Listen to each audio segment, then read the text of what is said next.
lot of these plays are probably balls maybe he thought all week in practice wouldn't come his way. But when you're in this many plays, you allow yourself to just play free. 3rd down and 4. Rodgers near side, incomplete. Juwan Winfrey, the intended receiver that time. But Davis had excellent coverage. And there's a penalty, too, far side of the field. See Rodgers pleading his case. Legal shift on the offense. Number 33 and 85 were moving at the same time. Did not reset. That penalties decline. 4th down.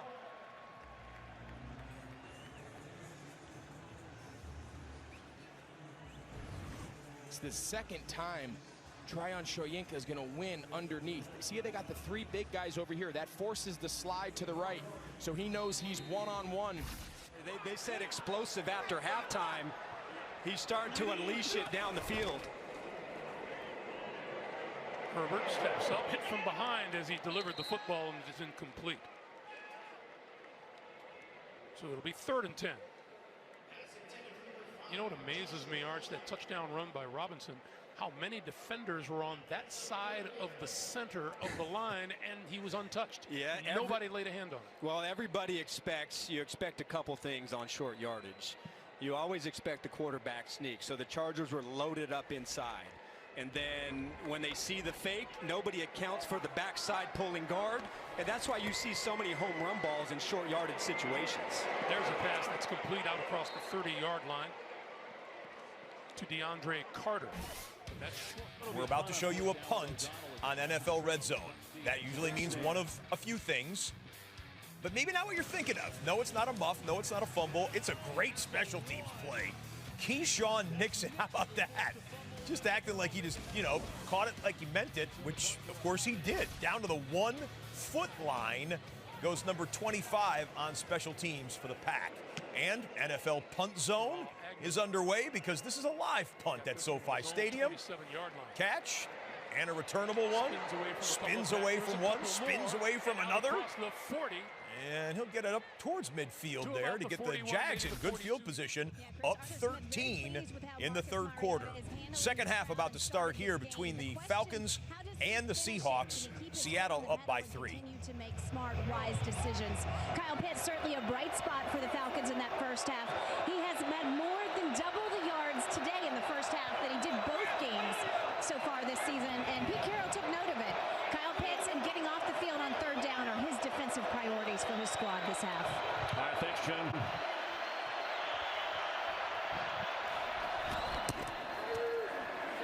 Mariota dumps it off to Tyler Algier. Falling forward should be enough at the 35 for the first down. First half numbers. Again, the interception came a little late, right before half, but they go without a huddle now. That's how Seattle started their first series, and it worked effectively. Arthur Smith said we had to alter things because of the crowd. We have to keep things a little simpler at the line of scrimmage.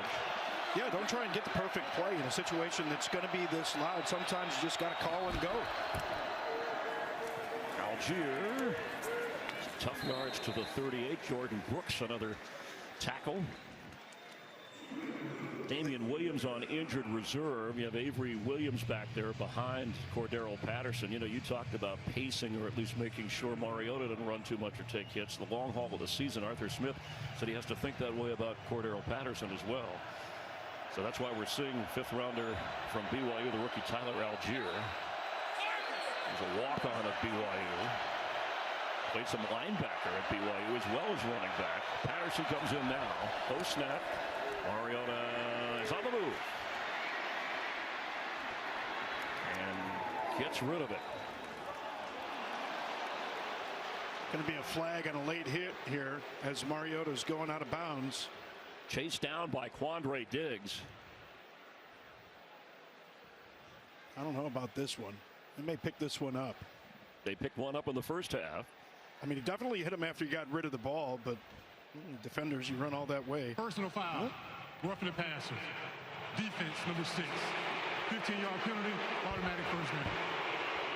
So when you're on the run outside of the pocket, the two-step. A couple field goals. kind of flipped the script in that second half. Credit to Vance Joseph. Pressure coming. Stafford in trouble. Down he goes. J.J. Watt. He saw Aaron Donald get a sack. He said, I've got to get one. I don't know how to do that. Watch the big J.J. Watt right in the middle of your screen, 99. Right there. Well, it's tough the way Mariota moves around. All the way to the 45 of Seattle at a first down. Zacchaeus, top of your screen. Straight ahead Patterson, but breaks out to the left and gets to the 40-yard line of Seattle. Good old-fashioned sack last week since week 7 of 2021. Well, when he got active last week, that's what turned the tide for that game. Look for the Cardinals to heat up here. Stafford with time, sidearm sling to Higbee, closing quickly. Was Jace Whitaker, and he stops him short of the first down. Lineman's backs. Picked up 5.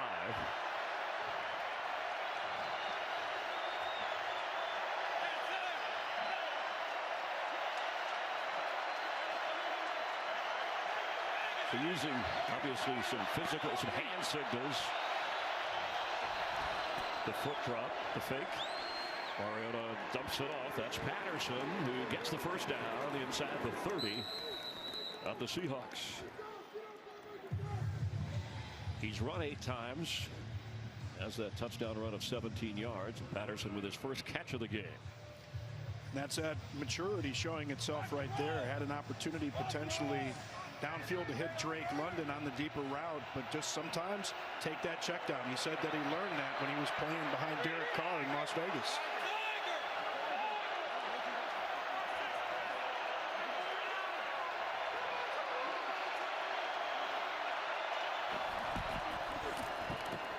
Patterson to the 25, falling forward.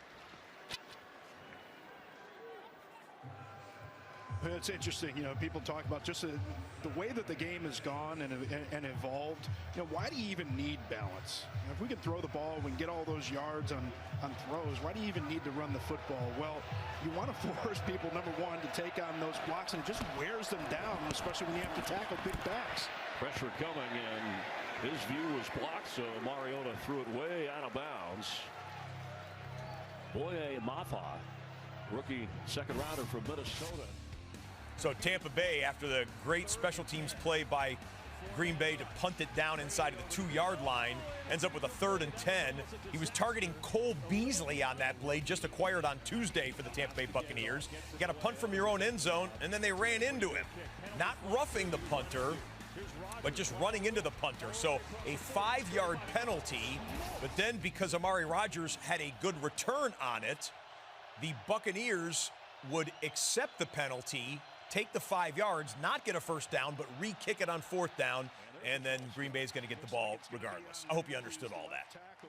Just got out of his stance a little bit early. False start. Offense, number 66. 5-yard penalty, 3rd down. Even a Pro Bowl veteran like Jake Matthews. Well, it sounds like they called it on Colby Gossett, who was in there at the left guard spot for Elijah Wilkinson. But I thought it was Matthews who jumped back there early. There were 3 false starts in the Monday night, the home opener against the Broncos.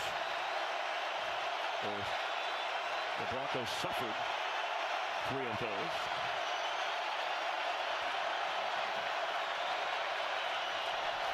The blitz is on. Mariota loses the football. It's ruled a fumble on the field, but looks like they got it back. And give Darrell Taylor credit for forcing the fumble. This is understanding the situation, though. Marcus Mariota has to understand with the timing, you cannot stay stationary in the pocket.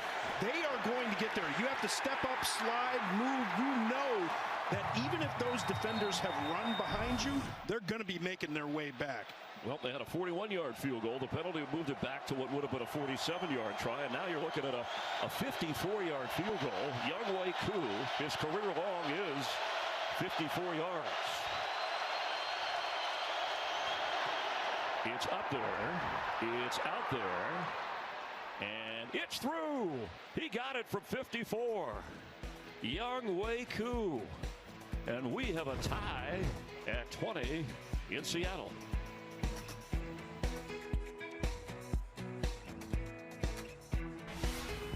That's your closest game of the late afternoon session. We got games in TV timeouts. So for us, we'll check out the best rookie performance presented by Verizon. Tell you what, these Ohio State first-round wide receivers, I mean, surprise, surprise, the Buckeyes put out a ton of good ones, if not great ones. And Chris Olave had himself a day today, the 11th overall selection for the New Orleans Saints. 13 targets. He caught 9 passes for 147 yards. Now, some of this came late when the Saints were down and in desperation throwing mode, but Olave did his part. Most receiving yards by a rookie this season, the 147 yards. He's got 268 yards on the season. Chris Olave, the best rookie performance presented by Verizon. And Garrett Wilson had a nice day today for the Jets, too. But check with NFL Network and NFL.com for the latest on Garrett Wilson, who went knocked out briefly with a rib injury. I do believe he did return later on the day for the Jets. Power to get the first down. It's close. Needed the 21. Did he get it? Aaron Donald trying to make sure he didn't. It is awfully close. They're going to bring the chains in. See how close he gets. See it from the sideline. But I think Kyler was saying Wolf 19. Wolf being like a weak side, outside zone there at 19. The play call. I think he got it. It's exactly what they need, though. The first down is just a backbreaker, and you cannot allow that when your defense has to make a stop. That one was big. After the outside is complete to Christian Kirk. Yeah, that 50-yarder, that'll mess up the averages, won't it? It does. And he didn't even flinch. He went right to the call sheet. Oh, baby. Dean Morris, defensive coordinator, looking on. It's a gutsy one. Everybody was talking about the Cardinals' comeback on Sports Talk Radio in Phoenix this past week. If they don't get this 4th down from their own 20-yard line, that might be the open the phones topic on Monday morning. Hey. If you don't get this, that's a SOS call to Rihanna. Help me. Somebody. Tried to draw him off. 4th and inches, the give to Connor. First down by plenty to the 25. And if you were in line to be on a sports talk show to talk about it, hang up your phone. And watch this pit view. John Connor slamming it up the middle, downhill runner. Will Hernandez with the block, too.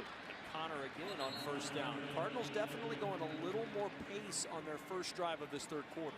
I think that was the point I tried to make in the first half, right? They have a sweet spot of how they want to hurry up, but not get helter-skelter, not go too fast. There's a difference between having a sense of urgency and playing fast